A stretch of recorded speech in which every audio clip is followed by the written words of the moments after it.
Ta parole est une lampe à mes pieds, une lumière sur mon sentier. Psaume 119, verset 105. La méditation.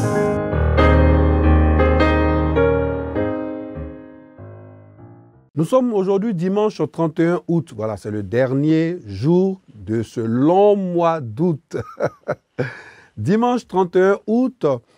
Et donc la Ligue pour la lecture de la Bible nous propose le passage biblique de Job, chapitre 12, du verset 1 jusqu'au verset 25. Seigneur, nous te bénissons, te rendons toute la gloire pour ce dimanche 31 août, que tu nous fais la grâce de voir. Et Seigneur, nous allons méditer ta parole. Nous avons besoin de ton assistance. Nous avons besoin de toi. Que ton nom soit béni, que ton nom soit glorifié. Au nom de Jésus-Christ. Amen. Voilà, il me plaît aussi de commencer la méditation par ce chant. Nous sommes dimanche, c'est normal. On chante pour la gloire de Dieu. Pour la gloire de Dieu, nous chantons pour sa gloire. Grand Dieu, nous te bénissons, nous célébrons ton nom. Tout joyeux, bénissons le Seigneur. Chantons et célébrons ses louanges. Adorons avec foi le Sauveur. Nous joignons aux célestes phalanges. Gloire à Dieu, gloire à Dieu. Que ce chant retentisse en tout lieu. Gloire à Dieu, gloire à Dieu. Que ce chant retentisse en tout lieu. Gloire à Dieu, gloire à Dieu, gloire à Dieu. Que ce chant retentisse en tout lieu. Gloire à Dieu, gloire à Dieu. Que ce chant retentisse en tout lieu. La Ligue donc nous propose Job 12, du verset 1 jusqu'au verset 25. Seigneur, merci parce que tu es grand. Nous allons lire ta parole. Nous avons besoin de toi. Au nom de Jésus-Christ. Amen. Voilà, je vais donc lire la Bible dans la version Louis II. Job prit la parole et dit: on dirait en vérité que le genre humain, c'est vous, et qu'avec vous doit mourir la sagesse. J'ai tout aussi bien que vous de l'intelligence, moi. Je ne vous suis point inférieur. Et qui ne sait les choses que vous dites? Je suis pour mes amis un objet de raillerie quand j'implore le secours de Dieu. Le juste, l'innocent, un objet de raillerie. Au malheur, le mépris, c'est la devise des heureux. À celui dont le pied chancelle est réservé le mépris. Il y a la paix. Il y a paix sous la tente des pillards. Sécurité pour ceux qui offensent Dieu. Pour quiconque se fait un Dieu de sa force. Interroge les bêtes, elles t'instruiront. Les oiseaux du ciel, ils te l'apprendront. Parle à la terre, elle t'instruira. Et les poissons de la mer te le raconteront. Qui ne reconnaît chez eux la preuve que la main de l'Éternel a fait toutes choses?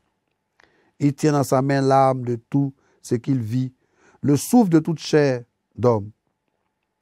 L'homme ne discerne-t-elle pas, l'oreille, ne discerne-t-elle pas les paroles, comme le palais savoure les aliments? Dans les vieillards se trouve la sagesse et dans une longue vie l'intelligence. En Dieu réside la sagesse et la puissance. Le conseil et l'intelligence lui appartiennent. Ce qu'il renverse ne sera point rebâti. Celui qu'il enferme ne serait point délivré. Il retient les eaux et tout se dessèche. Il est lâche et la terre en est dévastée. Il possède la force et la prudence. Il maîtrise celui qui s'égare ou fait égarer les autres. Il amène captifs les conseillers. Il trouble la raison des juges. Il délie la ceinture des rois. Il met une corde autour de leurs reins. Il amène captifs les sacrificateurs. Il fait tomber les puissants. Il ôte la parole à ceux qui ont de l'assurance. Il prive de jugement les vieillards. Il verse le mépris sur les grands. Il relâche la ceinture des forts. Il met à découvert ce qui est caché dans les ténèbres. Il produit la lumière, l'ombre de la mort. Il donne de l'accroissement aux nations et il les anéantit. Il les tend au loin et il les ramène dans leurs limites. Il enlève l'intelligence aux chefs des peuples. Il les fait errer dans les déserts sans chemin. Il tâtonne dans les ténèbres et ne voit pas clair. Il les fait errer comme des gens ivres. Ah, la parole de Dieu. Alors, le lecteur de la Bible, comme nous le savons, nous accompagne toujours avec des questions. Donc, pour cette méditation, question 2, question 3 et question 7 du lecteur. Alors, on peut donner comme titre donc à cette méditation, faisons attention. Chers téléspectateurs, faisons attention. Donc, hier, samedi 30 août, nous avons médité Job 11, du verset 1 jusqu'au verset 20, qui présentait le discours de Sophar, qui tente de convaincre Job de sa culpabilité et de la nécessité de la repentance face à sa souffrance. Pour la méditation de ce jour, nous méditons le chapitre suivant, c'est-à-dire Job, chapitre 12, du verset 1 jusqu'au verset 25. Alors, Job répond à ses amis, critiquant leur vision simpliste de la justice divine et leur manque de compréhension de la sagesse. Job défend son propre bon sens et affirme qu'il comprend des vérités que ses amis semblent ignorer. Alors, on va découper le texte et en plusieurs parties. Le découpage premier, ça va partir du verset 1 jusqu'au verset 5. Job réprimande et critique l'arrogance de ses amis. Job se moque de la prétention de ses amis à la sagesse. Les accuse de manquer de logique et d'être des médecins néants, c'est-à-dire des médecins nuls, on va dire ça comme ça. Job réprimande ses amis au sujet de la haute opinion qu'ils avaient de leur propre sagesse, comparée à lui, sa sagesse, à lui, Job, sa sagesse. Quelquefois, nous avons tendance à ne retenir que les réprimandes et les reproches des critiques dont nous sommes l'objet.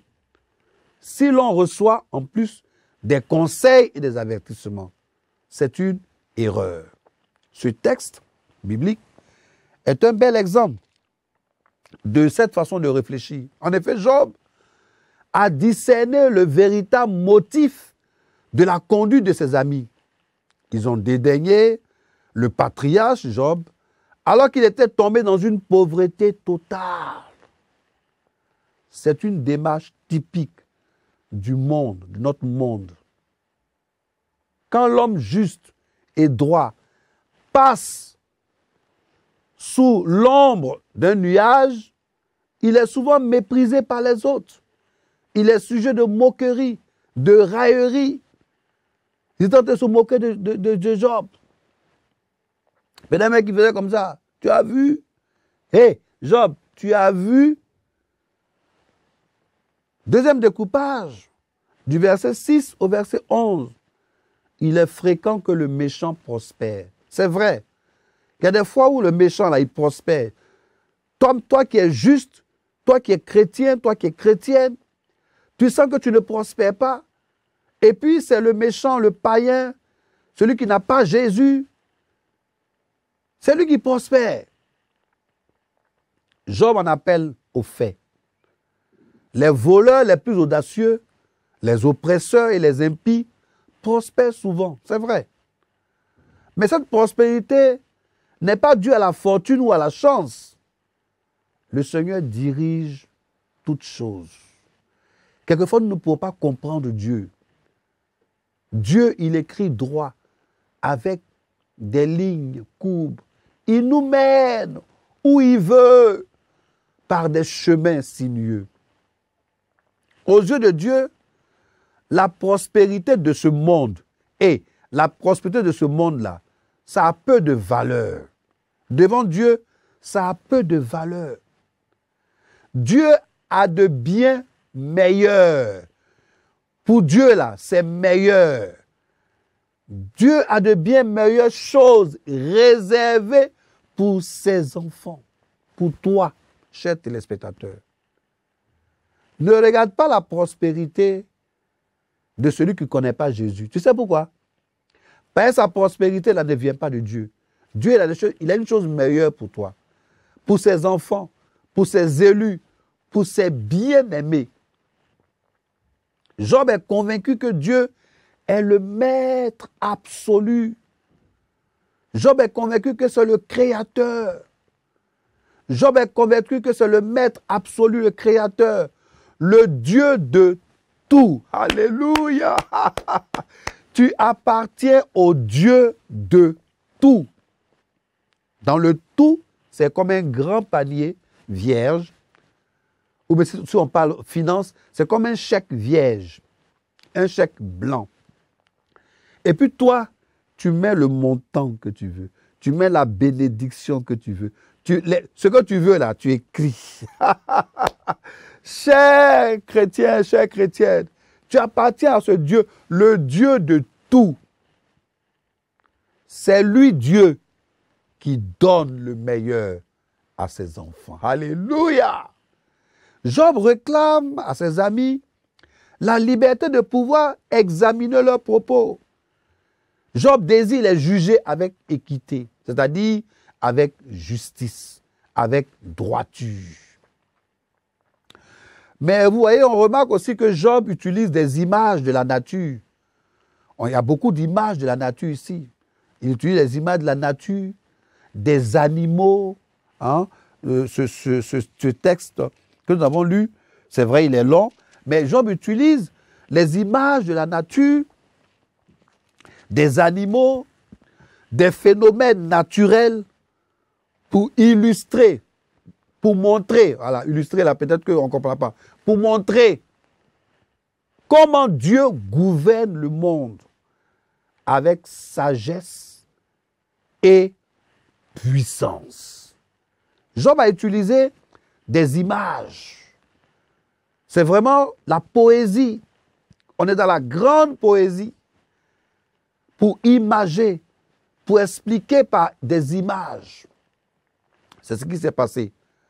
Et maintenant, du verset 12 au verset 25, le troisième découpage, Job parle de la sagesse et de la puissance de Dieu. Job parle de la sagesse et de la puissance de Dieu. Alléluia! Ah! Nous trouvons ici un beau discours de Job.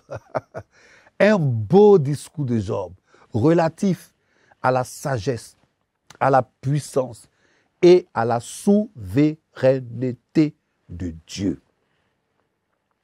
C'est lui, Dieu, notre Dieu, qui dirige toutes les affaires des hommes selon sa volonté, à laquelle nul ne peut s'opposer. C'est Dieu qui dirige tes affaires. Et c'est Dieu qui dirige tes affaires. Ne sois pas sage à tes yeux. Ne pense pas que comme tu as fait des hautes études commerciales et que tu es un grand manager et donc tout ce que tu réussis là, c'est de par ta force. Non, pardon. Prends tes calmants, prends 2 doses adultes, hein, une dose matin, une dose de soir. Calme-toi. C'est Dieu qui dirige tes affaires. Ne sois pas sage à tes yeux, parce que c'est Dieu qui dirige tes affaires. C'est Dieu qui te conduit. C'est Dieu qui t'apporte ce que tu as eu. C'est Dieu qui t'a donné. C'est pour cela que tu devrais mettre cela à son service. C'est pour cela que tu devrais apporter cela dans l'œuvre de Dieu, pour que le royaume du Seigneur puisse s'élargir davantage. Personne ne peut s'opposer quand Dieu donne. Quand Dieu donne, quand Dieu opère, tout se passe bien.